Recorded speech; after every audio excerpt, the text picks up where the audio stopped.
ওদিকে বিছানায় টামা, চোখের পাতা পিটপিট করতে করতে চোখ মেলল ধীরে ধীরে।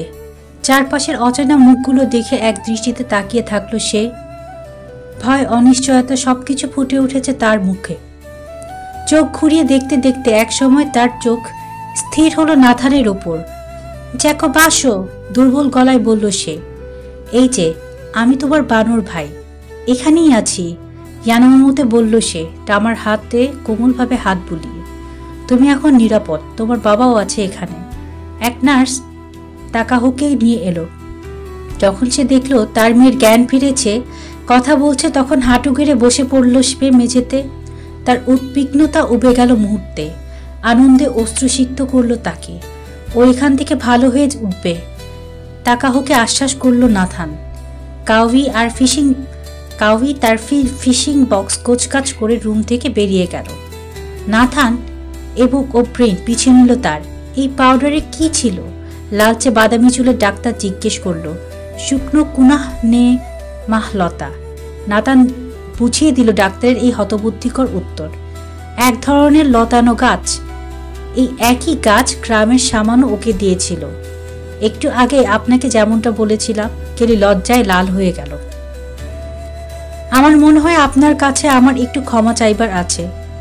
আমি ভাবতেই পারিনি, আসলে আমি কল্পনাও করতে পারিনি যে পশ্চিমা চিন্তাধারা দিয়ে সবকিছু বিচার বিশ্লেষণ করার মতো দৃঢ়তা দেখানো একটা নিত্য নৈমিত্তিক ব্যাপার এখানে।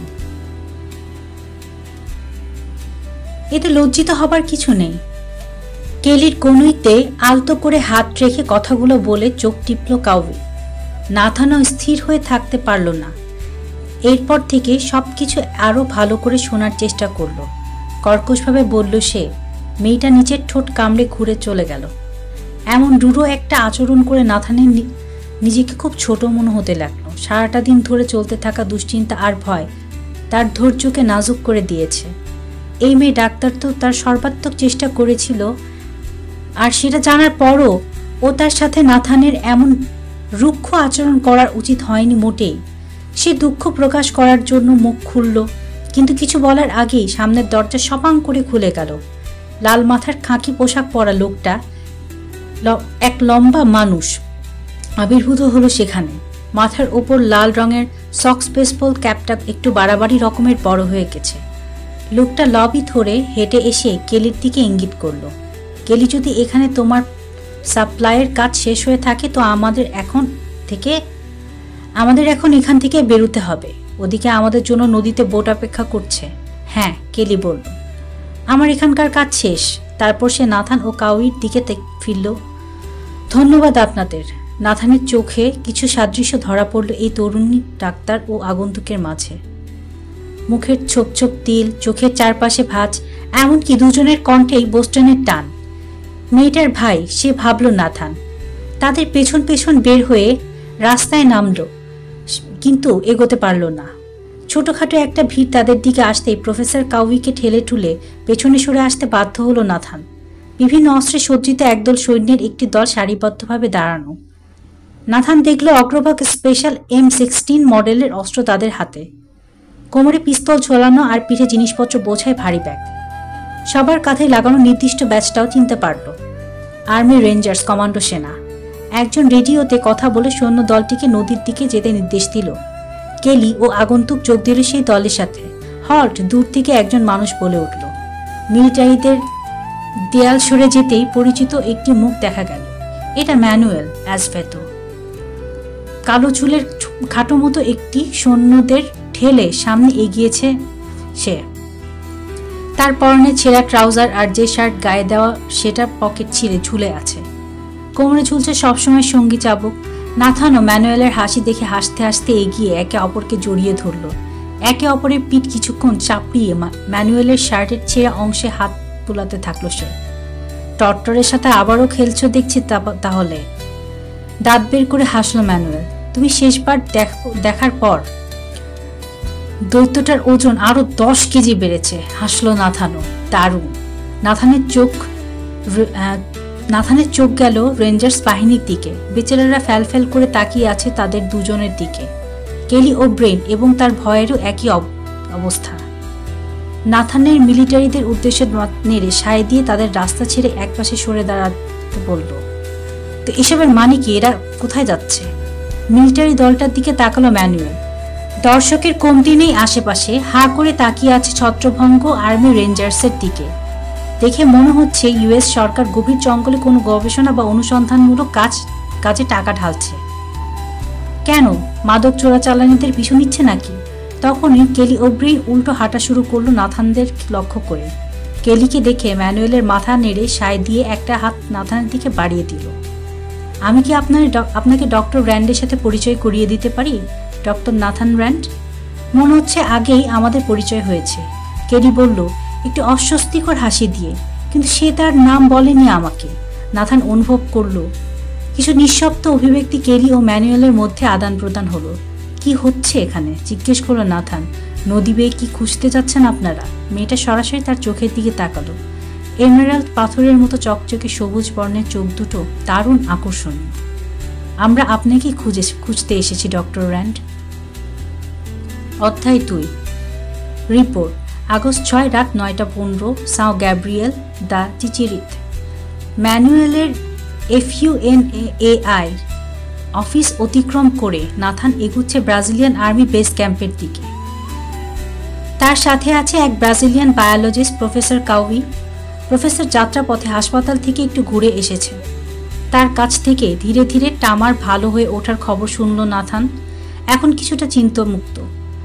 সুন্দরভাবে গোসল করার পর পরিষ্কার কাপড় চোপড় নাথানের নিজেকে আর কোনোভাবে সেই মানুষটার মতো মনে হচ্ছে না যে কয়েক ঘন্টা আগে ছোট্ট এক মেয়েটাকে নিয়ে এই সাও গ্যাব্রিয়েলে এসেছিল। তার মনে হচ্ছে যেন ঘাম ময়লা সাথে সাথে শরীর থেকে পুরো জঙ্গলকেও ধুয়ে মুছে ফেলেছে পুরোদমে।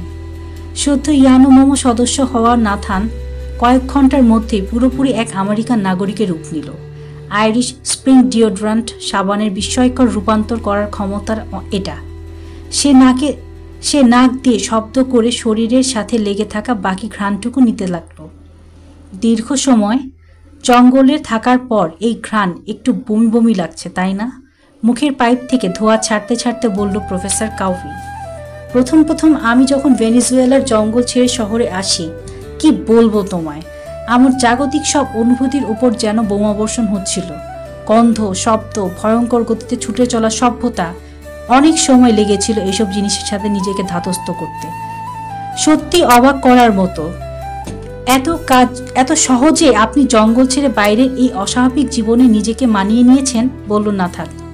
কিন্তু আমি আপনাকে এমন একটি জিনিসের কথা বলতে পারি যেটা এই সভ্য জগতের সব ঝামেলাকে সহজ করে দিয়েছে। কি সেটা? জিজ্ঞেস করলো ম্যানুয়েল। Toilet paper. নাক দিয়ে শব্দ করে জোরে হেসে উঠল কাউই। তোমার কি মনে হয় আমি জঙ্গল ছেড়ে দিয়েছি? আলোয় ঝলমল করা বেস ক্যাম্পের গেট অতিক্রম করলো তারা। 10 মিনিটের মধ্যে মিটিং শুরু হওয়ার কথা। নাথানের কাছে দেবার মতো কোনো তথ্য আছে হয়তো। আরো একটু হেঁটে সামনে এগোতেই নাথানের দৃষ্টি গেল ধীরে ধীরে ঘুমিয়ে পড়তে থাকা শান্ত শহরটার দিকে। নতুন করে আবার চিনতে চাইলে ক্রমে বেড়ে ওঠা এই নগরীকে। নদীর ওপারে পূর্ণিমার চাঁদ ঝুলে আছে আকাশে, প্রতিফলিত হচ্ছে নদীর চকচকে পানিতে। শান্ত রাতের কুয়াশা এই দৃশ্যকে অস্পষ্ট করতে করতে ভেসে চলেছে শহরের দিকে। শুধুমাত্র রাতে সাও গ্যাব্রিয়েলের জঙ্গল জেগে ওঠার সুযোগ পায়।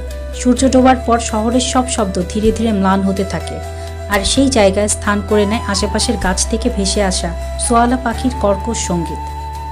সাথে থাকে ব্যাঙের ডাক, বন কাঁপানো পঙ্গপালের চিৎকার আর ঝিঝির ঢাক। এমনকি পথে ঘাটে বাদুড়ের পাখা দাপানো, রক্তচোষা মশার ঝাঁকের ভন ভন শব্দে ঢাকা পড়ে যায় গাড়ির হর্ন আর মানুষের কথাবার্তা। যখন কেউ এখানকার খোলা পানশাল অতিক্রম করে, নিশাচরের মতো রাত জাগা কাস্টমারের হই হুল্লোড় হাসির শব্দ শোনে, তখন শুধু মনে হবে মানুষের এসব কোলাহল, এই উপস্থিতি কতটা বেমানান এই জঙ্গলে। অন্যদিকে রাতে এই জঙ্গলই শাসন করে সবকিছু। নাথান আরেকটু জোরে হেঁটে ম্যানুয়েলের সাথে তাল মেলালো। আমার কাছে সম্ভাব্য কি চাইতে পারে ইউএস সরকার? মাথা ঝাঁকালো ম্যানুয়েল।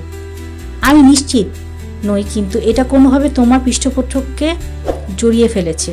Texas pharmaceuticals? হ্যাঁ, তারা কয়েকজন কর্পোরেট লেভেলের লোকজন নিয়ে এসেছে। দেখে মনে হলো কিছু আইনজীবীও আছে। যেখানে টেলাক্স এটার সাথে জড়িত সেখানে আইনজীবীরা আসবে কেন? ক্রোধ ছড়ে পড়ল নাথানের কণ্ঠে। তাদের কাছে ইকোটেক বিক্রি করা উচিত হয়নি তোমাদের, কাউই বলল তার পাইপের ধোয়ার আড়াল থেকে। দীর্ঘশ্বাস ফেলল নাথান। প্রফেসর সামান বিনিময় ভাবে হাত তুলল। দুঃখিত, আমি জানি এটা কষ্টকর একটি অধ্যায়। কষ্ট? নাথান হলে এই শব্দটা ব্যবহার করতো না। 12 বছর আগে ইকোটেক ছিল তার বাবার খুব বড় একটি পরিকল্পনা। সামানদের প্রজ্ঞাকে পুঁজি করে সেগুলোকে সঠিক ব্যবহারের মাধ্যমে নতুন নতুন ভেষজ ওষুধ আবিষ্কারের জন্য একটি উপযুক্ত ফার্মাসিউটিক্যাল ছিল এই ইকোটেক। মেডিসিনের ওপর যাদের এত দক্ষতা, আমাজনের বুক থেকে সেই সব মানুষদের হারিয়ে যাওয়ার হাত থেকে রক্ষা করতে চেয়েছিল নাথানের বাবা। আর এটাও নিশ্চিত করতে চেয়েছিল সামানরা যেন তাদের নিজস্ব বুদ্ধিমত্তা জ্ঞানের বিনিময়ে ব্যক্তিগতভাবে লাভবান হতে পারে বৈধ বাসস্থানের অধিকারে আদায়ের মাধ্যমে। এটা যে শুধুমাত্র তার বাবার স্বপ্ন ও জীবনের উদ্দেশ্য ছিল তা নয়, তার মা সারাও এই একই কাজের পৌঁছানোর প্রতিজ্ঞায় দৃঢ়প্রতিজ্ঞ ছিল। পিসকো এর একজন মেডিকেল ডাক্তার হিসেবে কাজ করার সময়টাতেই সারা নিজেকে উৎসর্গ করে দিয়েছিল স্থানীয় ওইসব পুরুষদের জন্য। তাদের প্রতি তার এই তীব্র ভালোবাসা ছিল সংক্রামক, যা নাথানের বাবাকেও দ্রুত আক্রান্ত করে। পরবর্তীতে সেও তার স্ত্রীর পদাঙ্ক অনুসরণ করার জন্য প্রতিজ্ঞা করে। ফলে বছরখানেক পরে চমৎকার সম্ভাবনাময় ব্যবসায়িক মডেল এবং এক অলাভজনক কর্মপরিধির সংমিশ্রণ হয়ে ওঠে এই ইকোটেক। কিন্তু তখন উত্তরাধিকার সূত্রে পাওয়া সে সবই হারিয়ে গেছে। সুচতুর পরিকল্পনা করে নাথানের কাছ থেকে গিলে খেয়েছে টেলাক্স। দেখে মনে হচ্ছে আমরা গার্ড পেতে যাচ্ছি, নাথানের চিন্তার দেয়াল ভেঙে দিয়ে বলল ম্যানুয়েল। স্টেশনের মেইন গেটে বিচলিত এক সৈন্যের পেছনে হলদে বাদামি রঙের চ্যাপ্টা টুপি পরা দুজন রেঞ্জার দাঁড়িয়ে পড়ল শক্তভাবে। খুব সতর্কতার সাথে নাথান রেঞ্জারদের কোমরের ঝোলানো অস্ত্রের দিকে চোখ বুলিয়ে পুনরায় ডুবে গেল আজকের মিটিংয়ে কি নিয়ে হবে সে বিষয়ে। তারা গেটের কাছে পৌঁছতেই ব্রাজিলিয়ান গার্ডটি তাদের পরিচয়পত্র চেক করলো। চেক শেষ হতেই দুজন রেঞ্জার একজন এগিয়ে এলো সামনে। আমরা আপনাদের মিটিংয়ের জন্য নিয়ে যাব, আমাদের সাথে আসুন প্লিজ। একথা বলেই খুব সুচারুভাবে গোড়ালির ওপর ভর করে ঘুরতে হাঁটতে শুরু করল। নাথান তার সঙ্গীদের দিকে একটু তাকিয়ে গেট দিয়ে প্রবেশ করলো। তাদের পিছনে দ্বিতীয় রেঞ্জারটি খুব কৌশলে হাঁটছে। গার্ডদের দেখানো পথে হাঁটতে হাঁটতে ক্যাম্পের ফুটবল মাঠে থামানো 4টি হেলিকপ্টার চোখে পড়ল তার। ওগুলো দেখে তীব্র ভয়ে পেট গুলিয়ে উঠল নাথানের। এসবের কোনো কিছুই প্রফেসর কাউইর দৃষ্টির কাটছে না। খুব স্বাভাবিকভাবে গা ছেড়ে দিয়ে গার্ডের পিছু পিছু ছুটল পাইপ ফুঁকতে ফুঁকতে। এমনকি ম্যানুয়েলের চোখ মুখেও সতর্কতার কোনো ছাপ নেই। 2 কক্ষ বিশিষ্ট একটি টিনশেড ঘরের ভেতরের দিকে তাদেরকে নিয়ে যাওয়া হচ্ছে। এই ঘরটা ব্রাজিলিয়ান সৈন্যদের ব্যারাক হিসেবে ব্যবহৃত হয়। নাথান দেখল সামনে জরাজীর্ণ অবস্থায় কাঠের ফ্রেমের উপর একটি ওয়্যারহাউস দাঁড়িয়ে আছে। কিছু জানালার রং কালো করা। সামনের সৈন্যটি মরীচিকা ধরে একটি দরজা খুলে ইশারা করতে নাথান প্রথমে ঢুকলো সেখান দিয়ে। ভেতরে মাকড়সা জালের মতো অপরিচ্ছন্ন একটি পরিবেশ। এমনটি ভেবে ভেতরে ঢুকে সে যা দেখল তা অবিশ্বাস্য। হ্যালোজেন এবং ফ্লোরেসেন্ট বাতির আলোয় চকচক করছে ওয়্যারহাউসের ভেতরটা। সিমেন্টের মেঝেতে বিভিন্ন রকমের তারের গুচ্ছ একটা আরেকটার উপর দিয়ে চলে গেছে বিভিন্ন দিকে। তারগুলা বেশ মোটা, প্রায় নাথানের কবজির মতো। হাউসের শেষ অর্ধেক অংশে সারি দেওয়া 3টি অফিস ঘরের একটা থেকে জেনারেটরের শব্দ শোনা যাচ্ছে। হা করে দেখছে নাথান। ঘরটা আধুনিক যন্ত্রপাতিতে সজ্জিত, কম্পিউটার, রেডিও, টেলিভিশন এবং মনিটরে ভরপুর। সুসংগঠিত এই কর্মযজ্ঞের ব্যবহৃত হওয়া বিভিন্ন রকম জিনিসপত্র ঘিরে আছে ঘরের ঠিক মাঝখানে রাখা বিশাল একটি কনফারেন্স টেবিলকে, যেটার উপরে ছড়িয়ে ছিটিয়ে আছে বিভিন্ন রকমের প্রিন্ট করা কাগজ, ম্যাপ, গ্রাফ, এমনকি কতগুলো খবরের কাগজও। সাময়িক ও বেসাময়িক উভয় পোশাক বেশ কিছু নারী পুরুষের পুরো ঘর জুড়ে ছোটাছুটি করতে ব্যস্ত। কয়েকজন মনোযোগ সহকারে কিছু কাগজ পড়ছে। তাদের মধ্যে কেলি ও ব্রেইনও আছে। কি হচ্ছে এখানে? বিস্ময়ের সঙ্গে জিজ্ঞেস করলো নাথান। আমি দুঃখিত, এখানে ধূমপান নিষেধ। জ্বলন্ত পাইপের দিকে তাকিয়ে প্রফেসর কাউইকে বলল একজন গার্ড। ও। কাউই খুব দ্রুত তার পাইপের জ্বলন্ত তামাক অফিসের প্রবেশ পথের ঠিক পাশেই ফেলে দিল। গার্ডটি এসে তার পায়ের বুট জুতো দিয়ে আগুন নিভিয়ে বলল, ধন্যবাদ। সামনের অফিসারটির একটা দরজা খুলে গেল। তা দিয়ে লাল চুলের সেই লোকটিকে দেখল কেলি, যে কিনা কেলির ভাই বলে মনে হয়েছিল। সে বেরিয়ে এলো। তার পাশে আরেকজনকে দেখা গেল, যাকে নাথান খুব ভালো করেই চেনে, তীব্র ঘৃণা করার সুবাদে। লোকটার পরনে নেভি ব্লু স্যুট এবং হাতে একটা রোল করা কোট। নাথান নিশ্চিত এই লোকটিকে টেলাক্সের লোগো, এই কোটটিতে টেলাক্সের লোগো আছে। তার তেল দেয়া ঘন বাদামি চুল সেই পরিচিত স্টাইলে আঁচড়ানো, বাদ যায়নি তার থুতনিতে লালন করা স্মার্ট কিছু দাড়িও। নাথান তার সঙ্গীদের সাথে নিয়ে লোকটার খুব কাছে পৌঁছতে সে সবার উদ্দেশ্যে একেবারে তেলে একটা হাসি দিল। অন্যদিকে লাল চুলের লোকটি তার সঙ্গীকে অতিক্রম করে এক হাত নাথানের দিকে প্রসারিত করে দিয়ে নির্ভেজাল ও দৃঢ়ভাবে স্বাগত জানালো। ডক্টর র্যান্ড, এখানে আসার জন্য আপনাকে অনেক ধন্যবাদ। সম্ভবত ডক্টর রিচার্ড জেনের সাথে আপনার পরিচয় হয়েছে। আমাদের দেখা হয়েছে, শান্ত গলায় বলে হাত বাড়িয়ে দিল নাথান। লাল চুলের লোকটি এত জোরে নাথানের হাত চেপে ধরল যে তার মনে হলো এই হাতে পাথরও গুঁড়ো হয়ে যাবে। আমি ফ্র্যাঙ্ক ওব্রেইন, এই অপারেশনের লিডার। আমার বোনের সাথে ইতোমধ্যে আপনার পরিচয় হয়েছে। সে কেলিকে দেখিয়ে বলল। কেলিও তার টেবিল থেকে এক হাত তুলে তাকে সম্ভাষণ জানালো। সবাই এসে গেছি আমরা, তাহলে মিটিং শুরু করা যাক। নাথান প্রফেসর কাউই এবং ম্যানুয়েলকে টেবিলের দিকে নিয়ে গেল ফ্রাঙ্ক। তারপর অন্যদিকে ইশারা করলো যার যার আসনে বসে পড়ার জন্য। শক্ত সামর্থ্য চেহারের এক লোক নাথানের ঠিক বিপরীতে বসে পড়ল। তার গলায় লম্বা কাটা দাগ। সেই লোকের এক পাশে বসলো এক রেঞ্জার। তার পোশাকে লাগানো সিলভারের দুটো বাড়ি বলে দিচ্ছে সেই এখানকার মিলিটারি ফোর্সের ক্যাপ্টেন। টেবিলের একেবারে শেষ মাথায় ফ্রাঙ্ক এবং কেলি, দুই ভাই বোন দাঁড়ানো। তাদের মাঝে বসে ডক্টর রিচার্ড জেন। বাম দিকে টেলাক্সের এক কর্মকর্তাও আছে, নীল রঙের কিছুটা রক্ষণশীল পোশাকে আবৃত, এক এশিয়ান মহিলা। সারা ঘর জুড়ে ছড়ানো সব অত্যাধুনিক যন্ত্রপাতি দেখে বিস্ময়ে তার চোখ উজ্জ্বল হয়ে উঠেছে। নাথানের চোখে চোখ পড়তেই খুব ক্ষীণ হাসির রেখা ফুটিয়ে মাথা নাড়ল সে। সবাই ঠিকঠাক মতো বসে পড়ার পর ফ্রাঙ্ক গলা খাকারি দিয়ে বলতে শুরু করলো। প্রথমেই ডক্টর র্যান্ড, আপনাকে অপারেশন আমাজনিয়ার কমান্ডার সেন্টারে স্বাগত জানাচ্ছি। এটা হলো CIA এনভায়রনমেন্টাল সেন্টার এবং স্পেশাল ফোর্সের কমান্ডার যৌথ উদ্যোগ। আলতো করে সায় দিয়ে সিলভার র্যাঙ্কের মানুষটিকে দেখিয়ে দিল সে। আমাদের আরও সহায়তা করেছে ব্রাজিলিয়ান সরকার, আর সহকারী দল হিসেবে থাকছে টেক্সাস ফার্মাসিউটিক্যালস রিসার্চ ডিভিশন। হাত তুলে কেলি তার ভাইয়ের কথা থামিয়ে দিল। নাথানের চোখে মুখে ফুটে ওঠা বিভ্রান্তি ধরা পড়েছে সে। ডক্টর র্যান্ড, আমি নিশ্চিত আপনার মনে অনেক প্রশ্ন জাগছে, তবে সবচেয়ে বেশি জানতে চাইছেন আপনাকে কেন এই অভিযানের সাথে জড়ানো হলো। সায় দিল নাথান। উঠে দাঁড়ালো কেলি। অপারেশন আমাজনিয়ার মূল উদ্দেশ্য হলো আমাজনের বুকে হারিয়ে যাওয়া আপনার বাবার গবেষণামূলক অভিযানের শেষ পরিণত খুঁজে বের করা। নাথানের চোয়াল ঝুলে পড়ল, যেন সে অন্ধকার দেখছে। তার কাছে মনে হলো কেউ বুঝি তার মাথায় তীব্রভাবে আঘাত করেছে। প্রথমে তোতলালো সে, কিছুক্ষণ পরে কণ্ঠে জোর পেয়ে বলল, কিন্তু সেটা তো 4 বছর আগেই শেষ হয়ে গেছে। আমরা সেটা বুঝতে পারছি, তবে না। দাঁড়িয়ে গেল নাথান। তার চেয়ারটা সিমেন্টের মেঝে থেকে কিছুটা পেছনে সরে গেল। এটা হতে পারে না, তারা মৃত, তারা সবাই মারা গেছে। ওকে শান্ত করে প্রফেসর কাউই একটা হাত রাখলো ওর হাতে। নাথান ছাড়া দিয়ে ওর হাত ছুড়ে দিল সে। তার মনে পড়ে গেল সেই কলটার কথা, যেন গতকালই তার জীবনে এটা ঘটেছে। সে তার চিকিৎসা বিষয়ক থিসিসের মাত্র কাজ শেষ করে হার্ভার্ড ইউনিভার্সিটিতে জমা দিয়েছে। আমাজনে একটি দল হারানোর খবর তার কাছে পৌঁছানো মাত্র পরের ফ্লাইটে সে আমাজনে চলে আসে উদ্ধারকারী দলের সাথে যোগ দিতে। আজ এই ওয়্যারহাউসে বদ্ধ ঘরে থাকার ভীত টেলাক্সের উপর ক্রোধ, হতাশা, নাথানের ফেলে আসা স্মৃতি ডালপালাকে মেল ধরেছে। নাথান যেন ভাসছে স্মৃতির সাগরে। অনেক খুঁজির পর কারো কোনো হদিস না পেয়ে যখন অভিযান বন্ধ করতে বলা হলো, নাথান তাতে রাজি হয়নি। সে তখন শরণাপন্ন হলো টেলাক্স ফার্মের।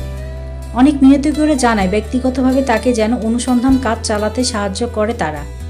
টেলাক্সের সাথে একোটেকের একটি চুক্তি হলো। 10 বছর মেয়াদী এই চুক্তি অনুযায়ী তাদের লক্ষ্য ছিল আমাজনের বসবাসকারী মানুষের সবগুলো গোত্র সংখ্যা নিরূপণ, আদমশুমারি, চিকিৎসা শাস্ত্রে সামান্যের যে পদ্ধতিগুলোর পদ্ধতিগুলো এবং পদ্ধতিগত জ্ঞান আছে তা চিরতরে হারিয়ে যাওয়ার আগেই তার একটি ক্যাটালগ তৈরি করে সংরক্ষণ করা। কিন্তু টেলাক্স নাথানের এই প্রস্তাবে সাড়া দেয়নি। উপরন্তু তারা বলে যে দলটি সম্ভবত ভয়ঙ্কর কর্তৃত্ব কোনো মানুষের হাতেই শেষ হয়েছে, অথবা কোনো মাদক চোরাচালানকারীদের খপ্পরে পড়েছে। তারপরও নাথান দমে যায়নি। পরের বছর জুড়ে নাথান লক্ষ লক্ষ টাকা খরচ করেছে তার অনুসন্ধান চালিয়ে যেতে। তার বাবার শেষ পরিণতি কি হয়েছে তা জানার জন্য চষে বেরিয়েছে সব ঝোপঝাড়, যদি কোনো চিহ্ন বা কোনো ক্লু পাওয়া যায়। একসময় পুরো তল্লাশি অভিযানটি টাকা গিলে খাওয়া কৃষ্ণ গহ্বরের রূপ নিল। ওটার পেট একোটেকের সমস্ত সম্পত্তিগুলো গিলিয়ে দিয়ে ক্ষান্ত হলো নাথান। ওয়াল স্ট্রিটে ইতোমধ্যে একোটেকের পতন হয়েছে। আমাজনে একোটেকের সিইও হারিয়ে যাওয়ার পর এটার মজুদও কমে যাচ্ছিল দ্রুত, ফলে আশার জল শুকিয়ে গেল দ্রুত। টেলাক্স তখন কৌশলে একোটেকের অগ্রাধিকার গ্রহণ করার মাধ্যমে তার বাবার জন্য কিছু করতে চাইল। এমনিতেই নাথান অনেক ক্লান্ত হয়ে পড়েছিল। তার উপর তাদের আচরণে নাথান এতটাই মর্মাহত ও কষ্ট পেল যে সে টেলাক্সের সাথে কোনো রকম লড়াইয়েই গেল না। পরিণতিতে তার সমস্ত সম্পত্তি একটা বহুজাগতিক কর্পোরেশনের রূপ নিল, আর নাথান এই কর্পোরেশনেরই অধীনস্থ এখন। এই ঘটনা তার জীবনের সবচেয়ে কালো অধ্যায়ের সূচনা করল। ওই সময়ে সে ভূত হয়ে থাকতো মদে, নিত ড্রাগস এবং আরো অনেক কিছুই, যা সাময়িকভাবে তার জাগতিক দুঃখ কষ্টকে ভুলিয়ে রাখত। প্রফেসর কাউই ও ম্যানুয়েল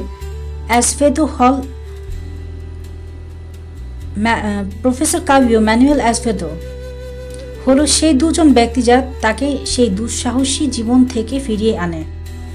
এই দুজনের হাত ধরে নাথান হয়ে ওঠে একজন নতুন মানুষ। সে খেয়াল করে তার ভেতরে মৌলিক কিছু পরিবর্তন। জঙ্গল তার মন কষ্ট অনেক কমিয়ে দিয়েছে। আবিষ্কার করে অন্যদের চেয়ে সে আরো বেশি জঙ্গলে টিকতে পারে। সে তখন ইন্ডিয়ানদের নিয়ে তার বাবার রেখে যাওয়া কাজ শুরু করে দিল নতুনভাবে। টেলাক্স এককালীন যে সামান্য টাকা দিয়েছিল তা দিয়েই ধীর গতিতে তার যাত্রা শুরু হয়। তারা মারা গেছে। টেবিলের উপর খানিকটা ঝুঁকে পড়ে আবারও বলল সে, আমার বাবার ভাগ্যে কি ঘটেছিল এত দীর্ঘ সময় পর তা আবিষ্কারের কোনো আশাই থাকতে পারে না। নাথান আবার অনুভব করল কেলির সেই অন্তর্ভেদী সবুজ চোখ জোড়া যেন তার উপর স্থির হয়ে আছে, অপেক্ষা করছে নাথান কতক্ষণে নিজেকে গুছিয়ে নেয় তার জন্য। অবশেষে কেলি মুখ খুলল, আপনি কি জেরাল্ড ওয়ালেস ক্লার্ককে চেনেন? না বলার জন্য মুখ খুলতে গিয়েও থেমে গেল সে। হঠাৎ মনে হলো নামটা চিনতে পারছে। লোকটা তার বাবার টিমের সদস্য ছিল। হ্যাঁ, সে একজন সাবেক সৈনিক ছিল, অভিযানের অংশ নেওয়া 5 জন সশস্ত্র দলের একজন। লম্বা করে দম নিল কেলি। 12 দিনের আগে জেরাল্ড ওয়ালেস ক্লার্ক জঙ্গল থেকে বেরিয়ে আসে। কথাটি শুনে নাথানের চোখ ছানা বড়া হয়ে গেল। ধ্যাত, পাশ থেকে বলল ম্যানুয়েল। প্রফেসর কাউই ছিটকে পড়া নাথানের চেয়ারটা ঠিকঠাক জায়গায় রেখে তাকে বসতে সাহায্য করল। বলে চলল কেলি, দুঃখজনকভাবে জেরাল্ড ক্লার্কের কাছ থেকে জানা যায়নি সে কোথায় ছিল বা কিভাবে ফিরে এলো। স্থানীয় মিশনারিতে আসার সময় কয়েক ঘন্টার মধ্যেই সে মারা যায়। এখন আমরা আশা করছি কার্ল র্যান্ডের সন্তান হিসেবে আপনি আমাদের এই অনুসন্ধানে অংশগ্রহণ করবেন নিজ আগ্রহে। আলোচনার টেবিলে নেমে এলো গভীর এক নীরবতা। ফ্রাঙ্ক তার গলা পরিষ্কার করে আরো যোগ করল, ও র্যান্ড, আপনি শুধুই যে এই জঙ্গল ও তার আদিবাসী সম্পর্ক অভিজ্ঞ তা নয়, আপনার এবং তার টিম সম্পর্কেও যে কারো চেয়েও আপনি বেশি জানেন। এই জ্ঞান গভীর জঙ্গলে আমাদের অনুসন্ধান চালাতে বেশ সাহায্য করবে। নাথান এখনো বাকশক্তিহীন। প্রফেসর কাউই দীর্ঘস্থিরভাবে বলল, এবার পরিষ্কার বুঝতে পারছি যে এ বিষয়ে টেলাক্সের আগ্রহ দেখানোর কারণ। মুখে হাসি ফুটিয়ে রাখা রিচার্ড জেনের দিকে তাকিয়ে মাথা নেড়ে সায় দিল প্রফেসর। অনেক দুর্দশা থেকে নিজেদের ফায়দার লোটার সুযোগ কখনোই হাতছাড়া করবে না এরা। হাসিটা একটু ম্লান হয়ে গেল জেনের। বলেই চলল কাউই। এবার দৃষ্টি কেলি ও ফ্রাঙ্কের দিকে। কিন্তু এতে সিআইএ এর এনভায়রনমেন্টাল সেন্টার আগ্রহ দেখাচ্ছে কেন? এই মিশনে আর্মি রেঞ্জার্স নিযুক্ত করাই বা কতটুকু যৌক্তিক? সে এবার এক ভ্রু উঁচু করে মিলিটারি প্রধানের দিকে তাকালো। আপনাদের দুজনের যে কেউ অথবা ক্যাপ্টেনের ব্যাপারটা ব্যাখ্যা করবেন কি? ফ্র্যাঙ্কের ভ্রু কুঁচকে গেল প্রফেসরের তড়িৎ গতি আর তীক্ষ্ণ মন্তব্য শুনে। জলজল করে উঠল কেলির চোখ। মুখ খুলল কেলি। একজন সাবেক সৈন্য ও অস্ত্র বিশেষজ্ঞ হওয়ার পাশাপাশি জেরাল্ড ক্লার্ক সিআইএ এর সক্রিয় সদস্যও ছিল। রেইন ফরেস্টের মধ্য দিয়ে কোকেন আনা নেওয়া যে রুটগুলো আছে সে সম্পর্কে বিশদ জানবার জন্যই তাকে এই অভিযানে পাঠানো হয়েছিল। ফ্রাঙ্ক কেলির দিকে এমনভাবে তাকালো যেন সে অনেক বেশিই বলে ফেলেছে। ভয়ের দৃষ্টি উপেক্ষা করে কেলি বলে চলল, যে কোনো তথ্যই দেওয়া যেতে পারে। যদিও র্যান্ডের সাথে অপারেশনে যেতে রাজি হন, তা না হলে বিস্তারিত বলার কোনো দরকার নেই। প্রফেসর কাউই সতর্কতাপূর্ণ চোখে তাকালো। নাথান দীর্ঘশ্বাস ফেলল। আমার বাবার ভাগ্যে কি ঘটেছিল তা খুঁজে পেতে যাওয়ার কোনো আশা যদি এই মিশন থেকে থাকে, তবে এই সুযোগ আমি হাতছাড়া করতে পারছি না। তার দুই বন্ধুর দিকে ফিরল এবার। তোমরাও সেটা ভালো করে জানো। তাছাড়া দাঁড়িয়ে সবার দিকে তাকালো। আমি যাব। ম্যানুয়েলও চেয়ার ছেড়ে উঠে দাঁড়ালো। তাহলে আমিও যাচ্ছি তোমাদের সাথে।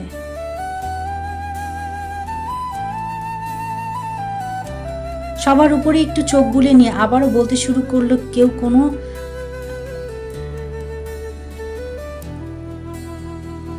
কোনো কথা জানানোর আগে আমি ইতোমধ্যে ব্রাসিলিয়ার আমার ঊর্ধ্বতন কর্মকর্তাদের সাথে কথা বলেছি। এখানকার FUNI এর একজন প্রধান প্রতিনিধি হিসেবে এই মিশনে যে কোনো ধরনের সীমাবদ্ধতা বা সুবিধা যোগ করার ক্ষমতা আমি রাখি। সায় দিল ফ্রাঙ্ক। এজন্যই ঘণ্টাখানেক আগে আমাদেরকেও জানানো হয়েছে। ঠিক আছে, এটা এখন আপনাদের ইচ্ছের উপর নির্ভর করছে। আমার দিক থেকে কোনো আপত্তি নেই। আপনার ফাইল আমি পড়েছি। বায়োলজিস্ট হিসেবে আপনার ব্যাকগ্রাউন্ড আমাদের কাজে আসতে পারে। এরপর দাঁড়ালো প্রফেসর কাউই। একটা হাত রাখলো নাথানের কাঁধে। তাহলে সম্ভবত ভাষাতত্ত্বের উপর একজন বিশেষজ্ঞও দরকার হবে আপনাদের। তারপর প্রস্তাবকে স্বাগত জানাই। ফ্রাঙ্ক ছোটখাটো এশিয়ান মহিলাকে দেখিয়ে বলল, কিন্তু আমাদের সেই কোটা পূরণ হয়ে গিয়েছে। ডক্টর আনা ফং একজন অ্যানথ্রোপোলজিস্ট, সেই সাথে স্থানীয় বিভিন্ন গোত্রের উপর তার জ্ঞান রয়েছে। তিনি ডজনখানেক স্থানীয় ভাষায় কথা বলতে পারেন। ডক্টর ফং এর ব্যাপারে কোনো আপত্তি নেই, নাথান বলল। ফ্রাঙ্কের কথা উড়িয়ে দিয়েছে, কিন্তু প্রফেসর কাউই কথা বলতে পারেন 150টিরও বেশি ভাষায়। এই ফিল্ডে তার মতো দ্বিতীয় আর কেউ নেই। আনা এই প্রথম কথা বলল। তার কণ্ঠ কোমল ও মিষ্টি। ডক্টর র্যান্ডের কথার ঠিকই প্রফেসর কাউই সারা বিশ্বে খুবই সুপরিচিত একজন আমাজনের সব ধরনের গোত্রের উপর তার সম্যক জ্ঞানের কারণে। তার সাহচর্য বিশাল সুবিধা দেবে আমাদের। তাছাড়া কেলি খুব শ্রদ্ধা ভরে প্রফেসরের দিকে মাথা নেড়ে সায় দিয়ে বলল, এই জ্ঞানী প্রফেসর বিভিন্ন রকম লতাপাতার ভেষজ ঔষধ ও জঙ্গলের নানা রকম রোগের ওপর খুব বড় ধরনের অভিজ্ঞ একজন ব্যক্তি। প্রফেসর কেলির দিকে ফিরে একটু বো করল। কেলি তার ভাইয়ের দিকে ফিরল এবার। একজন মেডিকেল ডাক্তার হিসেবে তাকেও এই অভিযানে আমাদের সঙ্গে নেওয়া যেতে পারে। কাঁধ ঝাঁকালো ফ্রাঙ্ক। আর কি চাই? নাথানের দিকে তাকালো সে। ঠিক আছে, অবশ্যই, নাথান বলল, দুই বন্ধুর উপর চোখ বুলিয়ে। মাথা ঝাঁকিয়ে গলার স্বর উঁচু করল ফ্রাঙ্ক। ঠিক আছে, তাহলে কাজ শুরু করে দেওয়া যাক। ডক্টর র্যান্ডকে এই শহরেই খুঁজে পাওয়ার আমাদের কাজের সময়সূচি অনেক এগিয়ে গেছে।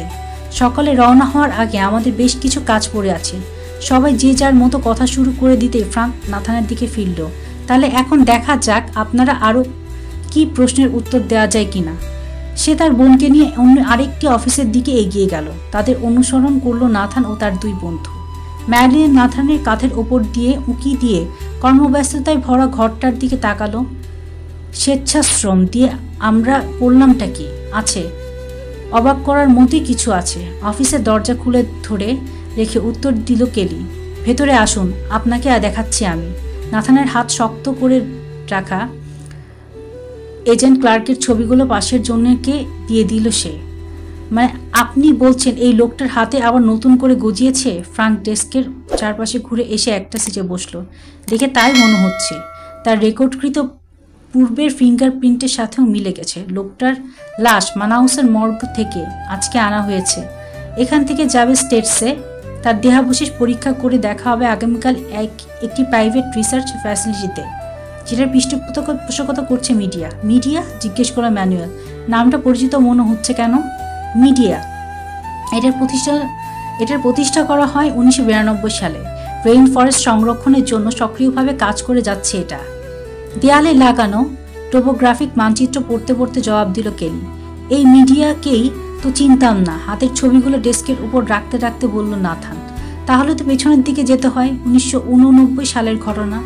কংগ্রেসের এক সভায় কথা উঠে বিশ্বব্যাপী অপরাধী সন্ত্রাসীদের ওপর নজর রাখার জন্য CIA স্যাটেলাইটের মাধ্যমে যে তথ্য সংগ্রহ করে সেগুলো খুব কাজে আসতে পারে, আবার নাও আসতে পারে। বৈশ্বিক পরিবেশগত পরিবর্তনের ওপর গবেষণা ও মনিটরিং করার জন্য 1992 সালে মিডিয়া প্রতিষ্ঠিত হয়। CIA এই সংস্থার 60 জনেরও বেশি লোক নিয়োগ করে, যারা পরিবেশের বিভিন্ন বিষয়ের উপর অভিজ্ঞ। এই লোকগুলো CIA থেকে পাওয়া পরিবেশ বিষয়ক তথ্য উপাত্তগুলো বিশ্লেষণ করে থাকে। ও আচ্ছা, বলল নাথান। আমাদের মা ছিলেন এই মিডিয়ার একজন প্রতিষ্ঠাতা, বলে উঠল ফ্রাঙ্ক। তিনি মেডিসিন এবং বিভিন্ন রকম দূষিত বর্জ্যের উপর অভিজ্ঞ। আমার বাবা CIA ডেপুটি ডিরেক্টর থাকাকালীন মাকে মিডিয়াতে নিয়োগ দেন। এজেন্ট ক্লার্কের পোস্টমর্টেম তিনিই করবেন। ফ্রুকুসকালা ম্যানুয়াল। আপনার বাবা CIA একজন ডেপুটি ডিরেক্টর ছিলেন?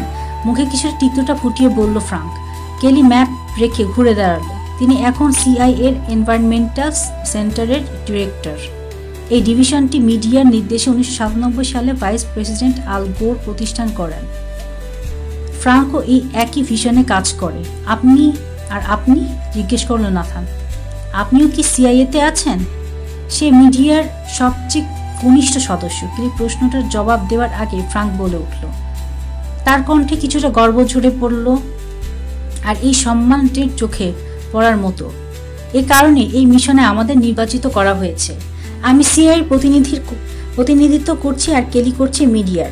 এই ব্যাপারটা তো একটি পরিবারের মধ্যে আটকে থাকছে বলে মনে হচ্ছে না? নাক টেনে বলল কাউলি। এই মিশন সম্পর্কে যত কম মানুষ জানবে ততই ভালো, যোগ করল ফ্রাঙ্ক। তাহলে এখানে টেলাক্স ফার্মাসিউটিক্যালসের ভূমিকা কি?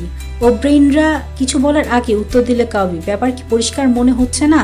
তোমার বাবা এই অভিযানের আর্থিক সহায়তা করেছে ইকোটেক এবং টেলাক্স। এখন কিন্তু এরা আর দুটি সংস্থা নয়, একটি। এই অভিযানের লাভজনক যাই অর্জিত হোক না কেন, সেগুলো স্বত্বাধিকার হবে টেলাক্স। তোমার বাবা যদি এমন কোনো যৌগ আবিষ্কার করে থাকে যা দিয়ে মন্দা কাটিয়ে নতুন করে লাভের মুখ দেখা যায়, তাহলে টেলাক্স তার সিংহভাগ ভোগ করার অধিকার রাখবে। কেলির দিকে তাকালো নাথান। মেয়েটির মাথা নিচু করে রেখেছে। খুব স্বাভাবিকভাবে মাথা ঝাঁকালো ফ্রাঙ্ক। প্রফেসর ঠিকই বলেছেন, কিন্তু এমনকি টেলাক্সের হাতে কোনো অল্প কিছু মানুষ জানে আমাদের মিশনের সত্যিকারের উদ্দেশ্য। এবার মাথা ঝাঁকালো নাথান। ভালো, খুবই ভালো।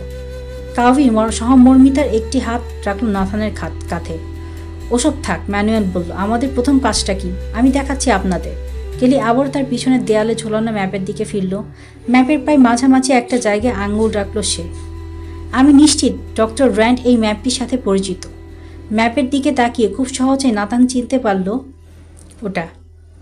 ম্যাপের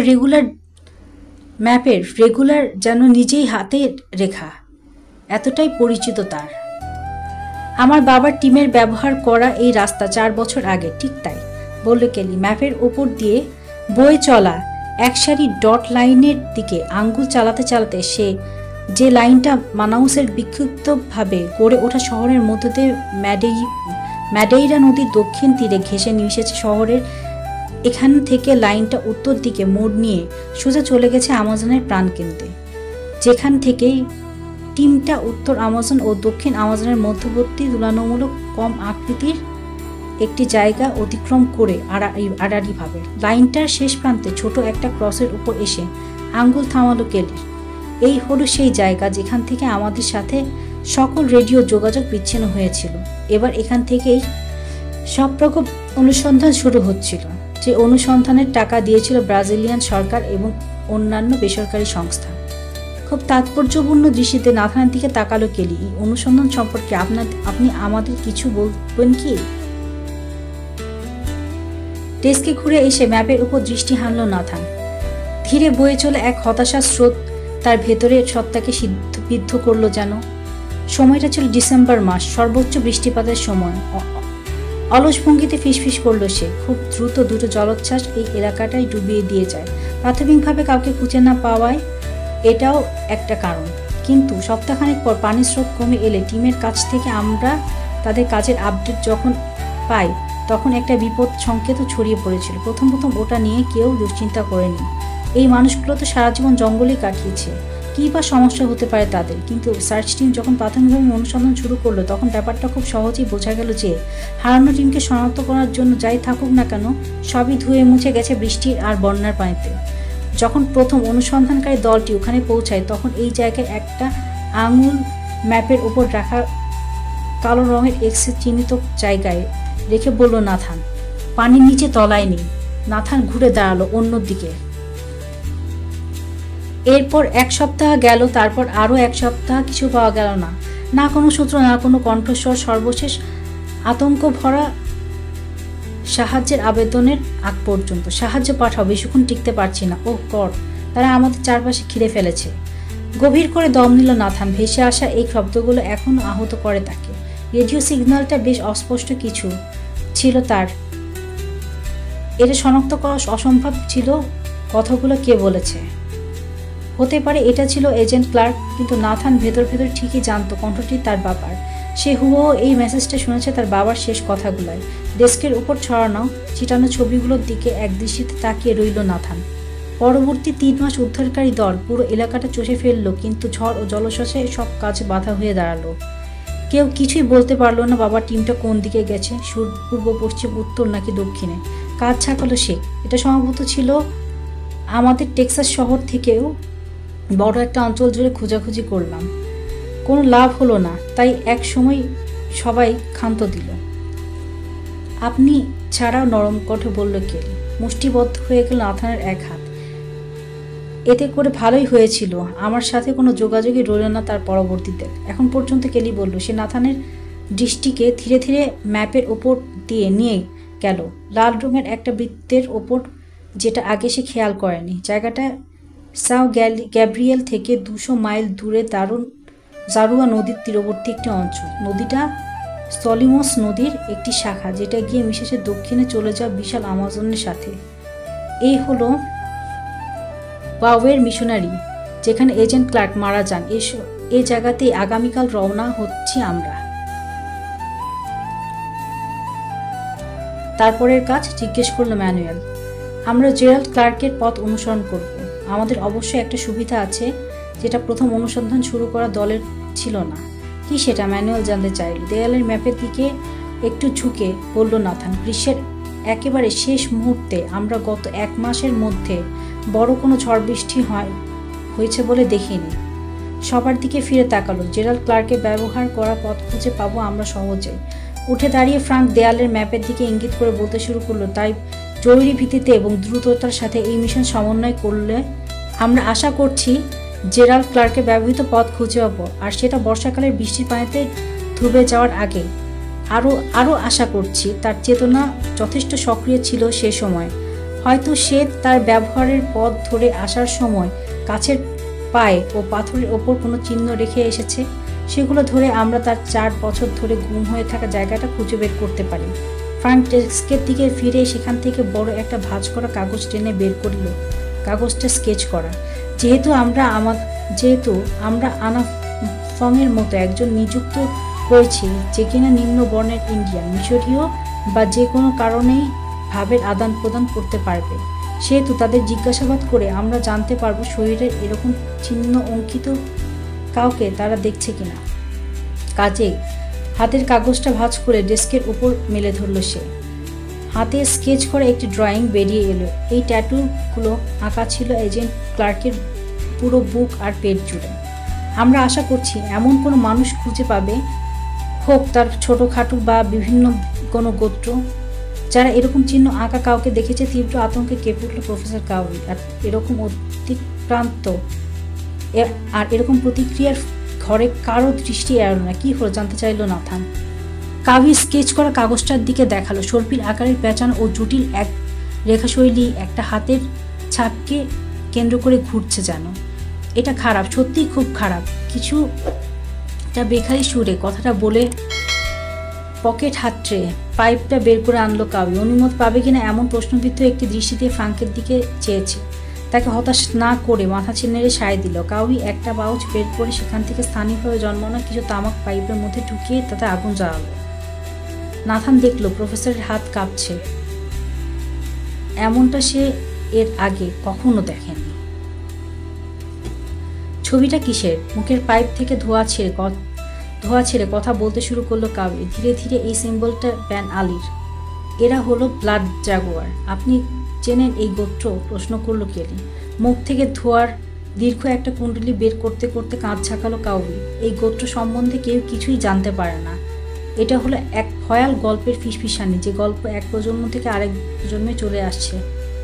গ্রামের বয়সবৃদ্ধ হতে হাত ধরে এই গোত্র সম্পর্কে প্রচলিত মিথ আমাদের বলে এই গোত্রের অনেক জাগুয়ারের সাথে শারীরিক মেলামেশা করে। এর ফলে যারা জন্ম নেয় তার বাতাসে অদৃশ্য হতে পারে। তারা এতটাই ক্ষমতা অর্জন করেছে যে এদের বিপক্ষে যে কারোর মৃত্যু এরা ডেকে আনতে পারে। কথিত আছে এরা এই জঙ্গলের মতোই প্রাচীন, পুরো জঙ্গলেই এদের ক্ষমতা সত্তার ইচ্ছা আছে কাছে নত থাকে। আমি কিন্তু এরকম কোনো গোত্রের কথা কোনোদিন শুনিনি, নাথান বলল। আমি কিন্তু পুরো আমাজনের বিভিন্ন গোত্রের সাথেই কাজ করেছি। আর ডক্টর ফং, যিনি ডেলাক্সের অ্যানথ্রোপোলজিস্ট ফং বলল, তিনিও তো এটা চিনতে পারেনি। আমি এতে মোটেও অবাক হচ্ছি না। আমাজনীয়রা তোমাকে যত ভালোভাবে গ্রহণ করুক না কেন তাতে কিছুই যায় আসে না। গোত্রের বাইরে কাউকে সবসময় একজন পানানাকি অর্থাৎ ছত্র হিসেবে বিবেচনা করা হয়। তারা তোমার সামনে ব্যাং আলী সম্পর্কে কখনই মুখ খুলবে না। নাথান খুব অপমানিত বোধ করল।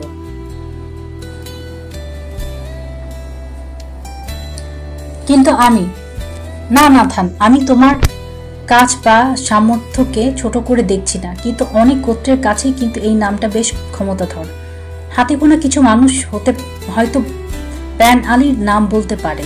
তারা আসলে তাদের মনোযোগ ব্লাড জাগুয়ারের দিকে নিয়ে যেতেই ভয় পায়। ড্রয়িংটার দিকে নির্দেশ করলো কাউই। এই সিম্বল দিয়ে তুমি যদি চলাচল করো তবে যথেষ্ট সতর্কতার সাথে তা প্রদর্শন করতে হবে। অনেক ইন্ডিয়ান তোমাকে মেরেও ফেলতে পারে এই ধরনের কাগজ নিজের কাছে রাখার জন্য। কোনো গ্রামের মধ্যে এই সিম্বল প্রবেশ করানোর মতো নিষিদ্ধ কাজ আর কোনো একটিও নেই। ভ্রু কোঁচকাল কেলি। তাহলে তো এজেন্ট ক্লার্কের কোনো গ্রামের মধ্যে দিয়ে আসার ব্যাপারে সন্দেহ থেকে যাচ্ছে। যদি এসেও থাকে সে জীবিত হেঁটে আসতে পারেনি। একটা চিন্তাযুক্ত দৃষ্টি বিনিময় হলো কেলি ও ফ্রাঙ্কের মাঝে। এরপর কেলি নাথানের দিকে ঘুরল। আপনার বাবার অভিযান ছিল আমাজন গোত্রের একটা তালিকা করা। যদি তিনি এই রহস্যময় ব্যান আলী গোত্রের কথা শুনে থাকেন বা কোনো ক্লু যা এদের অস্তিত্বে প্রমাণ করে, আমার মনে হয় তিনি তাদের অনুসন্ধান করেছিলেন এবং সম্ভবত তিনি তাদের খোঁজ পেয়েছিলেন। স্কেচ করা কাগজটি ভাঁজ করে রাখতে রাখতে বলল ম্যানুয়েল, প্রার্থনা করো ঈশ্বরের কাছে যেন সে না পেয়ে থাকে। হাতে ধরা পাইপের চকচকে শেষ প্রান্তের দিকে গভীর দৃষ্টি দিয়ে বলল প্রফেসর কাউই। কিছু সময় পরে প্রায় সবকিছু বিস্তারিতভাবে ঠিকঠাক করে কেলিকে ছোট ছোট 3টি কাজের মধ্য দিয়ে যেতে হলো। একজন রেঞ্জারের পিছু পিছু হেরে রুমটা অতিক্রম করে ওয়্যার হাউস থেকে বেরোতে হলো তাকে। তার ভাইয়ের ইতিমধ্যে নিজের ল্যাপটপের উপর ঝুঁকে পড়েছে। সেটার সাথে যুক্ত আছে ছোট একটি পোর্টেবল স্যাটেলাইট ডিভাইস। সে এখন ব্যস্ত। সারাদিনের কর্মকাণ্ডের রিপোর্ট ঊর্ধ্বতন কর্মকর্তাদের কাছে আপলোড করা হচ্ছে, যাদের মধ্যে তাদের বাবাও আছে। তবে কেলির দৃষ্টি নাথানকে অনুসরণ করে যাচ্ছে। ওর কাছে হাসপাতালে ওদের বৈরী পরিচয় পর্বের পর এখন পর্যন্ত নাথানের আচরণ পছন্দ হচ্ছে না। যদিও এখানকার নাথানের ব্যবহারিক অনেক পরিবর্তন হয়েছে। তেল চিটচিটে চুল নেই, সেই শরীরের দুর্গন্ধ। স্ট্রেচারে শোয়ানো একটি মেয়েকে নিয়ে ছুটোছুটি করার সময় তার যে হাবভাব ছিল তাও নেই। শেভ করে পরিষ্কার পরিচ্ছন্ন কাপড় পরেছে। ছেলেটা আসলেই সুপুরুষ। চকচকে সোনালি চোখ, শ্যামলা গায়ের রং, তীক্ষ্ণ নীল চোখ। এমনকি সে যখন চিন্তিত বা কৌতূহলী হয়ে যায় তখন তার এক ভ্রু উঁচু করছিল, তাকে অন্যরকম আকর্ষণীয় লাগছিল। চিন্তিত বা কৌতূহলী অবস্থায় তার এক ভ্রু ওঠা নামাটাও দারুণ। কেলি তার ভাইকে ডাকল। কে একজন তোমাকে হাই বলতে চাচ্ছে। ক্লান্তির নিঃশ্বাস ফেলে কেলি তার ভাইয়ের সাথে টেবিলে যোগ দিল। পুরো ঘর জুড়ে বিভিন্ন যন্ত্রপাতি শেষবারের মতো পরীক্ষা নিরীক্ষা করা হচ্ছে। 2 হাতে তালুর ওপর ভর করে টেবিলের ওপর ঝুঁকল কেলি, তার চোখে ল্যাপটপের স্ক্রিনের দিকে। খুব পরিচিত দুটো মুখ তার নজরে আসতে একটা উষ্ণ হাসি ছেড়ে উঠে পড়ল মা, জেসির তো এত রাত অবধি জেগে থাকার কথা না। সে একজনের হাত ঘড়ি দেখে দ্রুত হিসাব কষে নিল। এখন তো মনে হয় প্রায় মাঝরাত। আসলে মাঝরাত পার হয়ে গেছে সোনা। কেলির মা যেন কেলিরই এক বোন। দুজনের চুল একই রকম লালচে বাদামি, বয়সের চিহ্ন বলতে চোখের কোণে ছোট ভাঁজগুলো আর নাকের উপর বসে থাকা চশমাটা। মাত্র 22 বছর বয়সে কেলি ও ফ্রাঙ্ক তার গর্ভে আসে। তিনি তখন মেডিকেলের ছাত্রী, আলাদা দুটো ডিম্বাণু থেকে সৃষ্ট।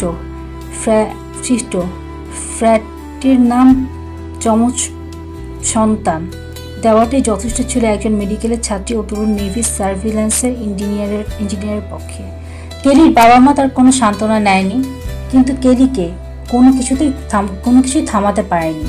তার মায়ের পদাঙ্ক অনুসরণ করে গেছে সে। জর্জ টাউনের মেডিকেল কলেজের ছাত্রী থাকাকালীন সময়ে তার গর্ভেও সন্তান আসে। সে তার 4র্থ বর্ষে। কিন্তু তার মা যেমন বিয়ের পর থেকে এখন পর্যন্ত স্বামী সন্তান নিয়ে আছেন, কেলির ভাগ্যে তেমন কিছুই ঘটেনি। ড্যানিয়েল নিকারসন নামের লোকটিকে ডিভোর্স দেয় সে। রেসিডেন্সিতে প্রশিক্ষিত একজন সহকর্মীকে শয্যাশায়ী করেছিল ড্যানিয়েল, আর এটা দেখে ফেলে কেলি। এরপর সেই লোককে অনেক চেষ্টা করেছিল বিয়েটা টিকিয়ে রাখার জন্য। তাদের ভালোবাসার ফসল 1 বছরের ফুটফুটে কন্যা জেসিকাই ছিল এর কারণ। জেসিকার ওপর কেবল কেলি কর্তৃপক্ষের যে পুরোপুরি ইতিবাচকভাবে দেখতে চেয়েছিল। জেসির বয়স এখন 6। সে এখন দাঁড়িয়ে আছে তার নারীর কাঁধের ওপর, পরনে হলুদ ফ্লানেলের নাইট গাউন, যেখানে সামনে ডিজনির পোকাহান্টাসের ছবি। তার লাল চুলের মধ্যে দিয়ে সে এমনভাবে হাত চালাচ্ছে যেন এইমাত্র বিছানা থেকে উঠেছে। সে স্ক্রিনের দিকে চেয়ে হাত নাড়ল। Hi ma'am. Hi sweetheart. নানির সাথে সময় ভালো কাটছে তোমার? খুব জোরে মাথা নাড়ল সে। আমরা আজকেই চাক ই চিজে গিয়েছিলাম। হাসিটা প্রসারিত হলো কেলি। খুব আনন্দ করছে মনে হচ্ছে। ইস, আমি যদি তোমাদের সাথে থাকতে পারতাম। আমরা তোমাদের জন্য একটু পিৎজা রেখে দিয়েছি। কেলির পাশে কেলির মায়ের চোখ সামান্য বিরক্তি ফুটে উঠল চাক ই চিজের কথা মনে উঠতেই। শুধু তার কেন, যে কোনো নানির এরকম হবে যারা চাক ই চিজে গিয়ে ইঁদুর ঝাঁকের সাথে যুদ্ধ করেছে। মা, তুমি কোন সিংহ দেখেছ? ছোট একটা হাসির খোরাক দিল কথাটা। না, এখানে কোনো সিংহ নেই সোনা। এটা আফ্রিকায় থাকে, বুঝলে? তাহলে গেরিলা? না, কারণ ওটাও আফ্রিকায় থাকে। তবে আমরা কিছু বানর দেখেছি। চোখ জোড়া গোল হয়ে গেল জেসিকার। একটা বানর ধরে বাড়িতে আনবে মাম? আমি সবসময় একটা বানর পুষতে চেয়েছি। আমার মনে হয় না বানর এটা পছন্দ করবে। তাও এখানে নিজের নাম, তারও এখানে নিজের মাম রয়েছে। কেলি মা একটা হাত দিয়ে জেসিকে জড়িয়ে ধরলো। আমার মনে হয় তোমার মাকে এখন একটু ঘুমোতে দেওয়া উচিত। তোমার মতো তাকেও খুব সকালে উঠতে হবে। গলা ফোলালো জেসি। স্ক্রিনের দিকে আরও একটু ঝুঁকে পড়লো Kelly. I love you Jessie. হাত নাড়ল সে। বাই মাম। কেলি হাসলো তার দিকে তাকিয়ে। সাবধানে থেকো সোনা। আশা করছি খুব তাড়াতাড়ি ফিরে আসবো আমরা। তোমার অনেক কাজ জমে আছে। ওটা কি মা? মানে প্যাকেজটা কি পৌঁছে গেছে ঠিকঠাক মতো? খুব সিরিয়াস একটা ভাব ফুটে উঠল কেলির মায়ের চোখে মুখে। মিয়ামির কাস্টমস থেকে একটা 6 দিকে খালাস হয়ে এই ভার্জিনিয়ায় পৌঁছেছে 10টার দিকে। তারপর ট্রাকে নিয়ে যাওয়া হয়েছে ইনস্টার ইনস্টিটিউটে। তোমার বাবা অবশ্য ওখানে। কালকে পরীক্ষা নিরীক্ষার সব ঠিকঠাক আছে কিনা সে বিষয়ে তদারকি করছে। মাথা চাগালো কেলি। ক্লার্কের লাশ নিরাপদে স্টেটসে পৌঁছেছে জেনে ভেতরে খানিকটা স্বস্তি বোধ করলো। জেসিকে ঘুমাতে নিয়ে যাচ্ছে এমন সময়। কাল রাতে সন্ধ্যা থেকে আপলিঙ্কের সময় সব জানাবো। সাবধানে থাকবে এখানে, ঠিক আছে? চিন্তা করো না। আমাদের বডিগার্ড হিসেবে 10 জন আর্মি রেঞ্জার একটা চৌকস দল আছে এখানে। ওয়াশিংটনের যে কোনো পথের চেয়ে বেশি নিরাপদে থাকবো। সবসময় তোমরা দুজনকে চোখে চোখে রাখবে। ফ্রাঙ্কের দিকে তাকালো। সে এখন রিচার্ড জেনের সাথে কথা বলছে। আচ্ছা, রাখবো। একটা চুমু ভাসিয়ে দিয়ে বসলো কেলির মা। আই লাভ ইউ টু মা। স্ক্রিন থেকে ছবিটা উঠাও হয়ে গেল। ল্যাপটপ বন্ধ করে টেবিলের পাশে রাখা একটি চেয়ারে গা ছেড়ে দিয়ে বসে পড়ল কেলি। হঠাৎ করে খুব ক্লান্ত লাগছে। অন্যদেরকে দেখে নিল সে। তার জিনিসপত্র গোছগাছ আর করে হেলিকপ্টার নিয়ে যাওয়ার মধ্যে ইতিমধ্যে সকল দায়িত্বের কথা বাদ দিয়ে তার চিন্তা ভাবনা মোড় নিল অন্যদিকে। সর্পির আকারের রক্তিম বর্ণে সেই ট্যাটু, যাকে বলা হচ্ছে ব্যান আলীর সিম্বল। ব্যান আলী আমাজনের ভুতুড়ে গোত্র।